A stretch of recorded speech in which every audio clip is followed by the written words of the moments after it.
लाख बच्चे शिक्षा से दूर हैं कि शराब के ठेके तो गली गली स्कूल दिखाई नहीं पड़ते। इससे SC/ST के बच्चे हैं, इनको स्कॉलरशिप नहीं मिल रही। मैं सरकार 18% के GST और मनमाने दाम उनके होते हैं। उनकी दवाइयां एकड़ में 5,000, 6,000, 7,000 की पड़ती है। श्री राम जी 3 मिनट्स।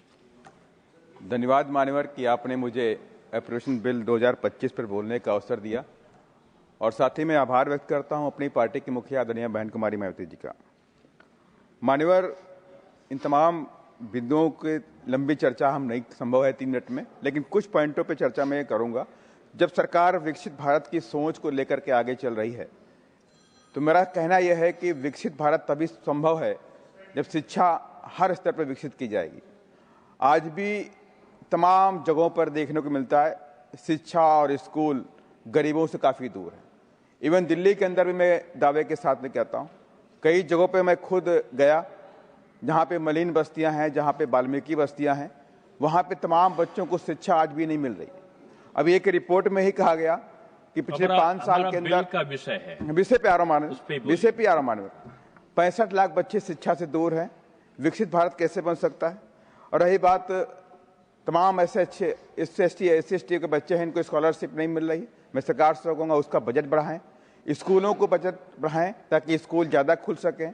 आज तमाम आम लोगों में चर्चा है कि शराब के ठेके तो गली गली स्कूल दिखाई नहीं पड़ते। तो हर स्तर पर अगर आप देश विकसित करना चाहते हैं तो उसके लिए बजट बढ़ाना पड़ेगा। माननीय साथ ही किसान को लेकर चर्चा करना चाहता हूँ कि माननीय वित्त मंत्री जी ने फर्टिलाइजर के ऊपर तो GST जो 5% तक कर दिया, एक सराहनीय कदम है। फर्टिलाइजर सस्ती हुई, लेकिन आज भी कोई भी फसल बिना पेस्टिसाइड के, इंसेक्टिसाइड के, हर्बिसाइड के संभव नहीं है।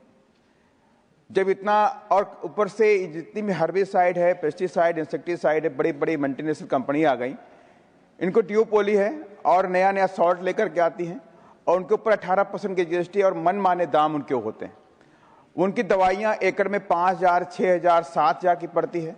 तो मैं आपके माध्यम से सरकार से कहूंगा कि उसकी GST भी 18% घटा करके 5% के लाया जाए ताकि किसानों की जो आमदनी है बढ़ जाए, ताकि किसान खुशहाल हो सके। किसान की लागत वाकई नहीं आ रही। किसान हर तरह के मौसम को झेलता है, किसान हर तरह की दिक्कतों को झेलता है, लेकिन लास्ट में उसे लगता है कि जितना बचना चाहिए उतना नहीं बच सका। मान्यवर, तो इन तमाम बिंदुओं को लेकर के मैं आपसे कहना चाहता हूं कि सरकार इन पर भी ध्यान दे। धन्यवाद।